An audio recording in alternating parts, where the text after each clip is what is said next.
Hello, good evening. So listen to this. Kung Kristiyano man tayo o hindi man tayo Kristiyano,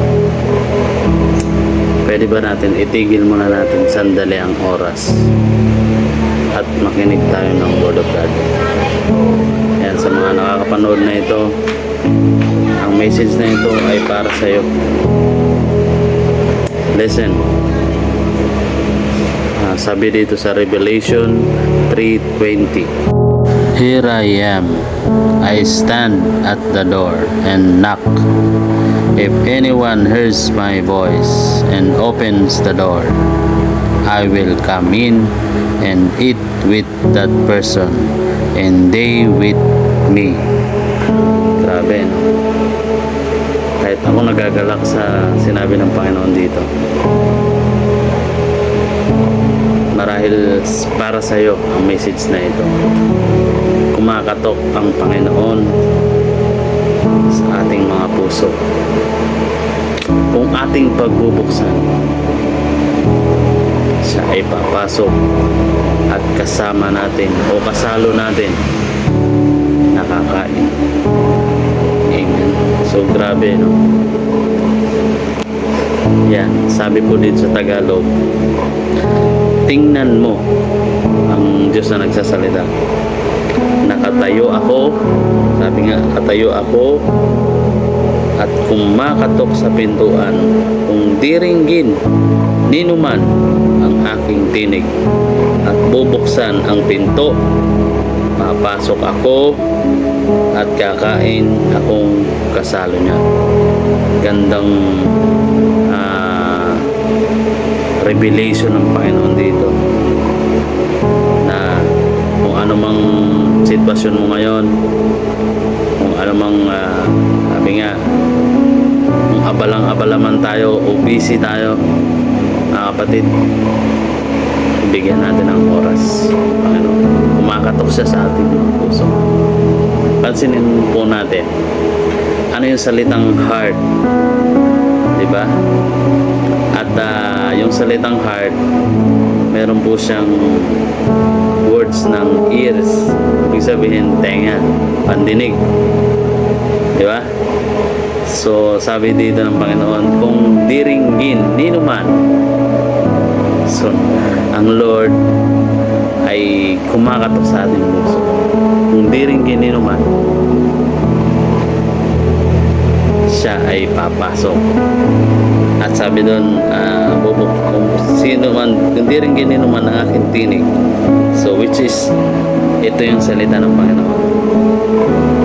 At bubuksan ang pinto, papasok ako, at kakain akong kasalo. Hindi ko alam kung anong pinagdadaanan ng mga kapatid ngayon. I know na ang Lord nandyan. Makatok lagi sa ating mga puso. Buksan natin ang mga. They will have peace. Nakasama ang Panginoon. No? Kapatid. So, grabe. Grabe ang revelation ng Lord dito. Na ang Lord lagi nandyan, makatok. Alam ko kapatid, busy tayo sa mga bagay dito sa mundo. Pero ang Lord nandyan lang sa pintuan, kumakatok sa ating mga puso. Malapit lang siya sa puso natin. Laging kumakatok siya. Kaya bigyan natin oras, Panginoon. Grabe yung ano natin, t-shirt ko. Susi talaga. So sakto din sa word ng ano. So I'm not the key, no? Only Jesus is the key, no? So mga kapatid,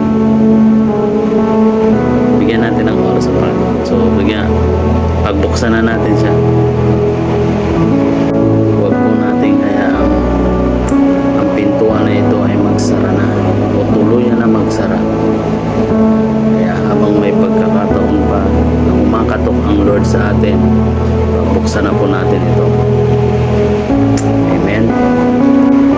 At ako naniniwala, kapag pinagbuksan natin ang Panginoon, papasok sa atin buhay sa Lord.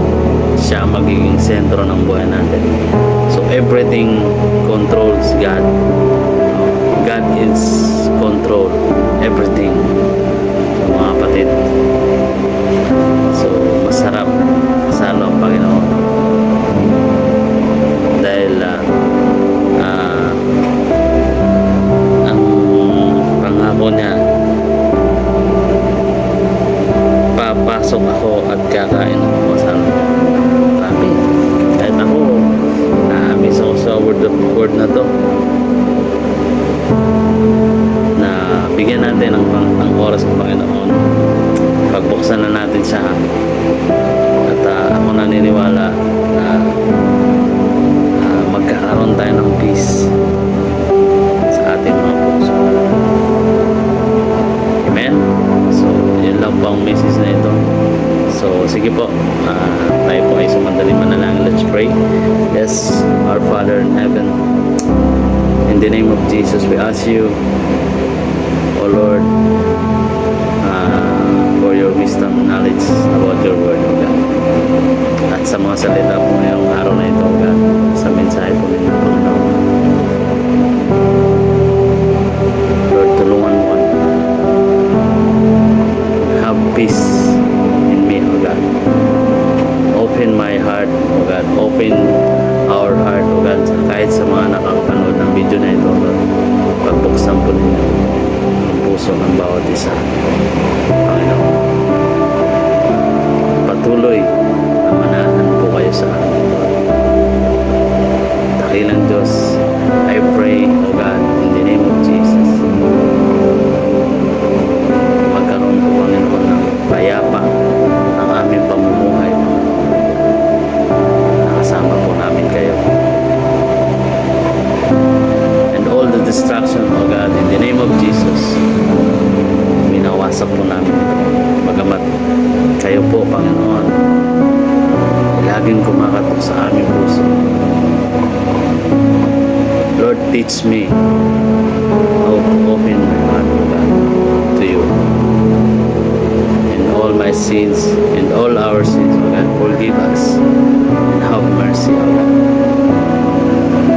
Lord, we thank you for your will done to us.